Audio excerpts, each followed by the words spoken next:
Y camino a Damasco, se nos cuenta en el capítulo 9, Jesús se le aparece a Pablo. Y básicamente le dice a Pablo, Pablo, ¿por qué me persigues? Más adelante le dice algo como, ¿por qué tú te haces daño contra ti mismo? ¿Cómo ustedes reaccionarían? Los amigos de Esteban, los que enterraron a Esteban, se logran encontrar a Pablo de frente y ustedes creen que uno diría, Pablo, ¿por qué tú estás haciendo eso? Eso no te va a hacer bien. No, si fuera yo el que me mataron a mi amigo, de lo que yo hablaría es de juicio, de condenación, del juicio de Dios contra los que son contra Él. Pero Jesús se para en medio del camino y dice, Saulo, es a mí a quien tú me estás persiguiendo. Dura cosa te es ir en contra del aguijón, dar cosas contra el aguijón. Te estás haciendo daño a ti mismo.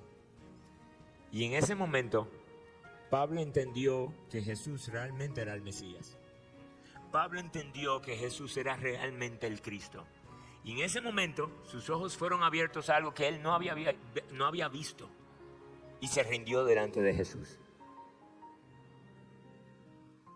Y es a este momento que 30 años después, todavía Pablo está diciendo, yo no entiendo cómo fue que a mí me pusieron por ministro. Porque yo era un blasfemo, un perseguidor y un abusador. Yo no lo entiendo todavía, Timoteo, y doy gracias a Dios por eso. Ahora, fíjense algo. En el versículo 13 del capítulo 1, dice lo siguiente. Se nos da una idea de qué fue lo que pasó. Dice, aún habiendo sido yo antes blasfemo, perseguidor y agresor, sin embargo se me mostró misericordia porque lo hice por ignorancia en mi incredulidad. Y uno puede decir, ¿cómo que porque lo hizo en ignorancia? ¿Cómo que él no sabía lo que él estaba haciendo? Cuando él dice que lo hizo en ignorancia porque lo hizo en su incredulidad, él no está buscando una excusa. Más bien lo que está diciendo es, ¿se acuerdan del testimonio que yo le mencioné que él dio en Hechos capítulo 26? Cuando él dice, de verdad yo creía que tenía que ir en contra de Jesús. De verdad yo creía que yo tenía que, para ser un buen judío, para ser un buen israelita, tenía que ir en contra de él porque él se estaba oponiendo a lo que nosotros creíamos. Yo por eso fue que lo hice. Hasta que entendí que realmente Jesús no se estaba poniendo en contra de la ley, sino que Jesús estaba cumpliendo la ley. Si Pablo solamente estuviera sufriendo de ignorancia, él no necesitaría misericordia. Él necesitaba educación. Mira que yo no sabía.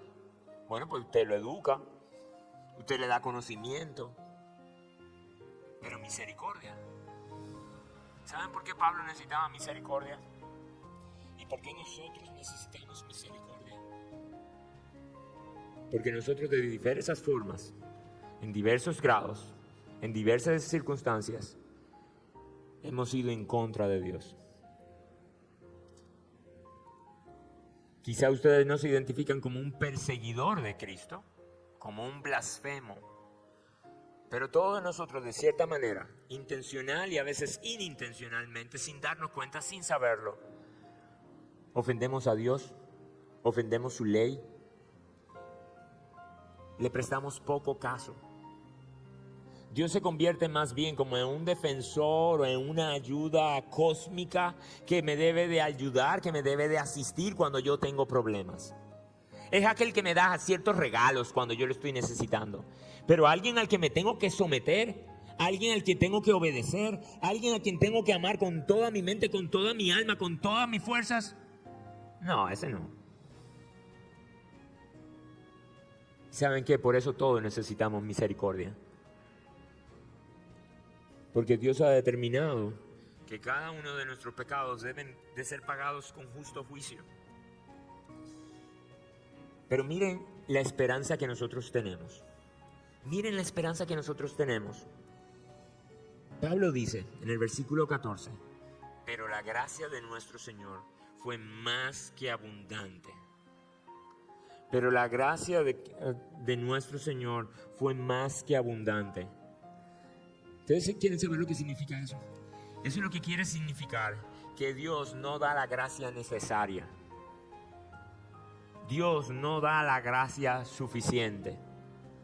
Dios da una gracia desproporcionada, exagerada, magnificada. Alguien ha dicho, hay más misericordia en Cristo que pecado en nosotros. Si nuestros pecados son muchos, su gracia es mayor. Si nosotros pudiéramos pesar nuestros pecados y ponerlo en una balanza y decir, ¿qué yo voy a hacer? Mis pecados pesan 1000 libras. ¿Saben lo que hace Cristo con su gracia? Pero tú no necesitas 1000 libras de gracia. Tú necesitas camiones y camiones de gracia y yo estoy dispuesto a darlos. Así que donde abundó el pecado, sobreabundó la gracia. Y Pablo está consciente de esto. Y fíjense lo siguiente. Nosotros debemos de recordar, mis hermanos, que de esto es que se trata el Evangelio. Todo el tiempo de que la gracia de Dios nos perdona, nos recibe, nos acepta y es el grande. En Isaías 55 dice, buscad al Señor mientras pueda ser hallado, llamadle en tanto que está cercano. Abandone el impío su camino y el hombre inicuo sus pensamientos y vuelvas al Señor, que tendrá de él compasión. Al Dios nuestro, que es amplio en perdonar. Dios no es limitado al perdonar. Dios no está midiendo con exactitud qué tanto tiene que perdonar. Lo que está diciendo es que los márgenes de perdón de Dios no son inmensos. El Salmo 103 nos recuerda que no nos has tratado según nuestros pecados, ni nos has pagado conforme a nuestras iniquidades. Porque como están de alto los cielos sobre la tierra, así de grande es su misericordia para los que le temen. Como está de lejos el oriente del occidente, así alejó de nosotros nuestras transgresiones. Como un padre se compadece de sus hijos, así se compadece el Señor de los que le temen.